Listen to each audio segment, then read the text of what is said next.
Leo, hi, welcome to Mr. Queen PH. At ito ang inyong weekly reading for September 9 to 15, 2024.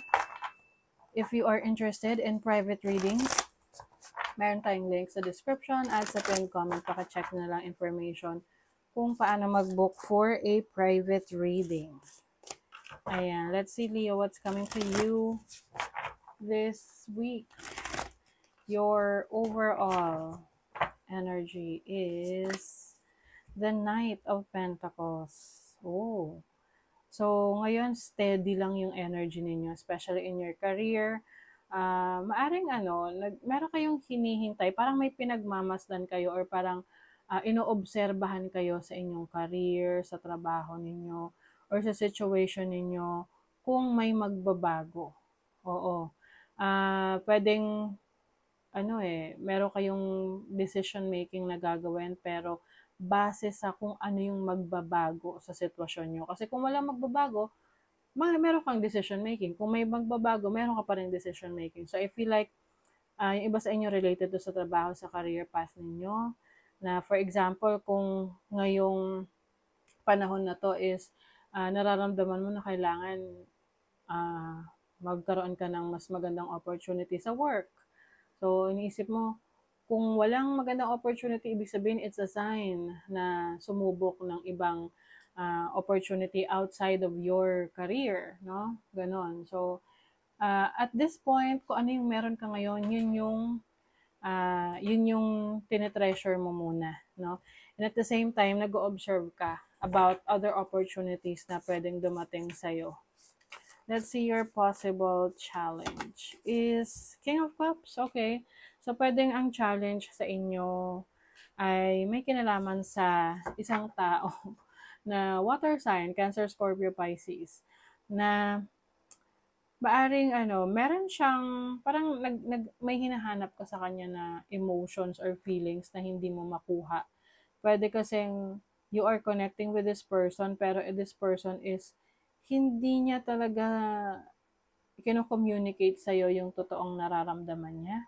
Parang naghahanap ka rin ng confirmation na, dapat itong person na to, since ganito yung ginagawa niya, dapat, ibig sabihin nun, mahal niya ako or this person cares about me.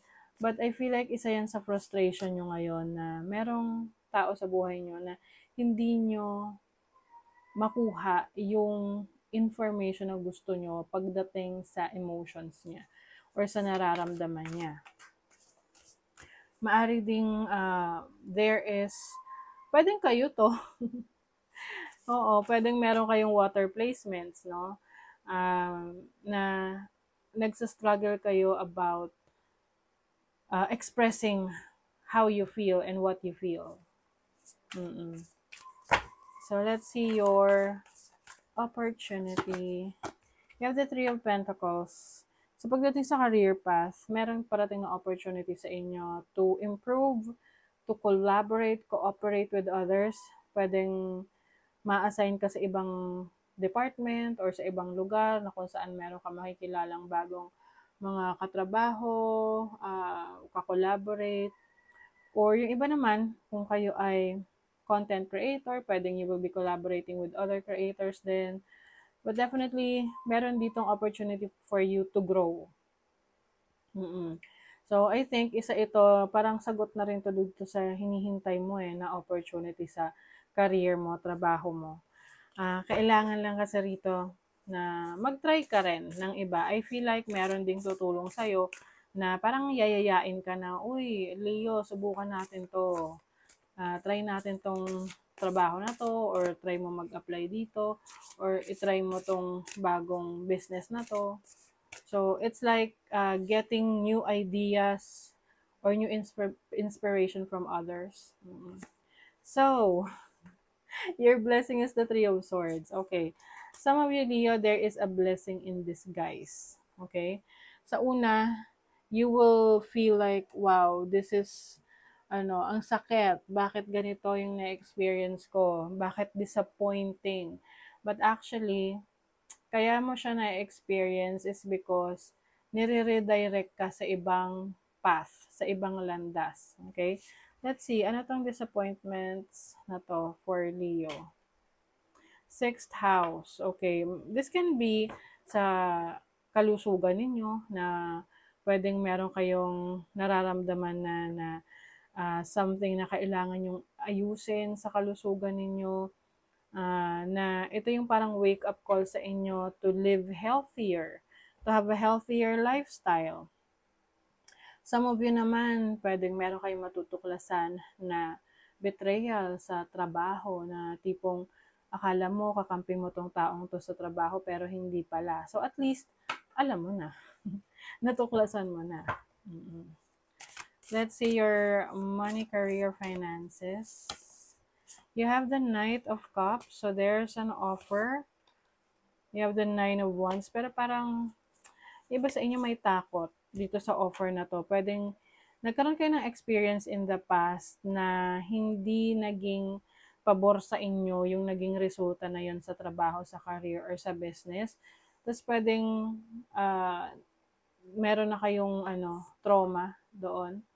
And then, meron na namang dumarating na same or exact situation na ino-offer sa'yo. So, parang, teka lang, ganon. Pag-iisipan ko muna. So, example, somebody in the past nag-offer sa'yo ng business opportunity. Like, example, networking.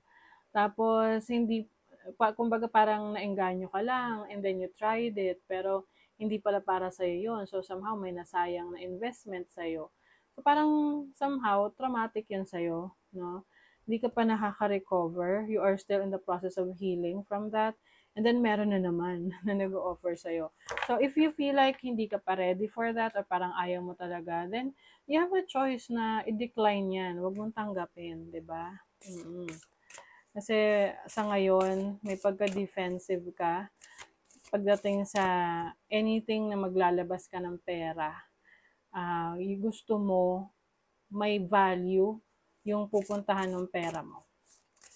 Let's see your love life. You have the Queen of Pentacles.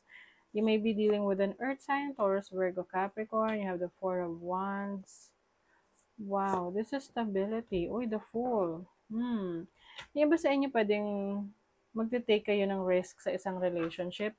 Kung kayo ay single, pwedeng merong person na darating sa inyo or someone na magiging like a good candidate for you as a romantic partner. Maaring itong taong ito is established na, maayos na yung kalagayan niya sa buhay, may maayos na trabaho, and maaring nakikita mo na may future ka with this person. So, pwedeng bibigyan mo ng chance itong connection na to. You will explore, you will try a relationship with this person. Kung ikaw naman ay in a relationship ngayon, pwedeng may mga plans kayo ng person mo na mag-explore ng ibang lugar, more on travel, lalo na kung hindi kayo masyadong nagkakaroon ng oras at panahon sa isa't isa. Like, yung iba long distance relationship or yung iba kahit na hindi naman ganun kalayo yung distance, hindi kayo masyado nagkikita dahil busy kayo pareho. So, you will find time to spend time with each other. Or, let's say, kahit na mag-asawa kayo, busy kayo sa maraming bagay. So, maaring ito yung parang way ninyo to reconnect with your person. Mid-heaven, ayan, very busy kayo kasi lalo na sa mga maraming gustong ma-achieve sa buhay pagdating sa career. Oo, but syempre kailangan alagaan nyo rin yung inyong mga sarili. Expansion. This is about expanding your horizon, expanding your mind, having more ideas. Yung iba, travel opportunities rin to. This is your way of taking care of yourself. You have thunderstorm, power. Okay. Opportunity to overcome a conflict. So, yung iba sa inyo, maaring, yun nga, merong conflict, especially when it comes to your career path or someone na nakakatrabaho mo. But, ma-overcome mo naman yan. May new beginnings for some of you. I think ito yung sinasabi ko rin sa inyo na blessing in disguise, no?